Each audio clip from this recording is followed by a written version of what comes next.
April 2024. It's 2 o'clock in the morning. Inside CIA headquarters in Washington, D.C., every light is on. America's most powerful analysts are sitting in front of one screen, and the expression on every face is the same: pure shock. Iran just launched more than 300 drones and missiles at Israel. But what has the CIA freaking out isn't the number of missiles, it's the technology. America is sitting there thinking, dude, we didn't even have this stuff 5 years ago. How the hell does Iran have it?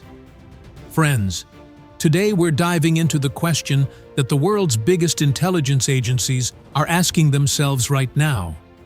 Iran, a country strangled by decades of sanctions, short on cash, blocked from every direction.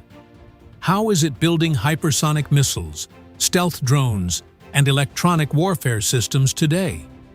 This is a story about technology, espionage, and geopolitics, and it's gonna make you uncomfortable.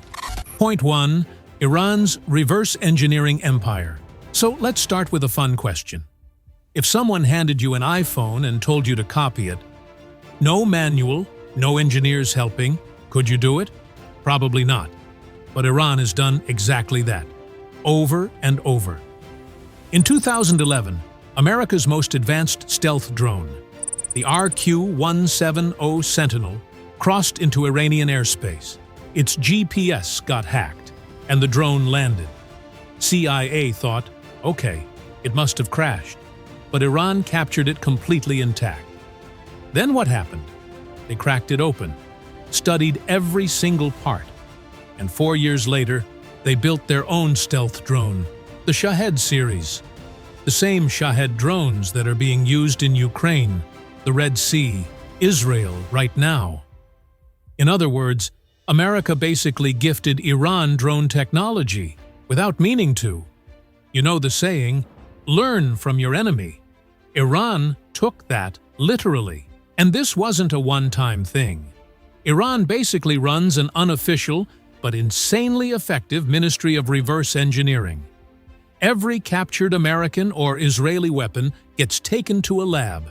They figure it out, and they copy it. Point 2. China and Russia's silent support. Now, here comes the real twist. Is Iran doing all this alone? No. But officially, China will say, we're not giving Iran anything. Russia will say, we have no military deals with Iran. And officially, that's true. But unofficially, that's a whole different world. Despite UN sanctions, intelligence reports show Chinese companies have supplied Iran with dual-use technology, stuff that's sold as civilian but works great for military too. Microchips, radar components, fiber optics, all going through under the name of trade. Here's a joke that circulates in the sanctions world. Sanctions always leak. Always. Like your old water bottle. Looks sealed on top, but it's dripping from the bottom. Russia's role is even more interesting. After the Ukraine war started, Russia needed drones from Iran. So they made a deal. Shahed drones in exchange for advanced missile technology. It's a straight-up barter system. 21st century arms trade. And that deal fast-forwarded Iran's military tech by 5 to 10 years. Point 3. North Korea's underground network. Now, here's another player in this story. One that'll probably surprise you. North Korea. Yeah, the same country where people are starving, there's no internet, and leaving is forbidden. That country is giving Iran missile technology. This relationship goes back decades. During the 1980s Iran-Iraq War, North Korea supplied Iran with Scud missiles. That partnership never stopped.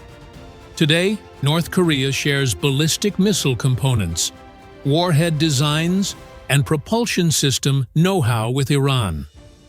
Both countries have the same main enemy, America. And the enemy of my enemy is my friend. Just think about it. The most isolated country on Earth is helping the most sanctioned country on Earth. This isn't a movie plot. It's reality.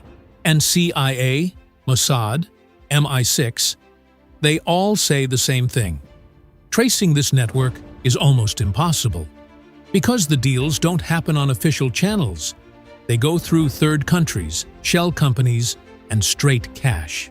But friends, it would be wrong to think Iran only copies or depends on others. Because Iran has another strength that very few people talk about: its own engineers.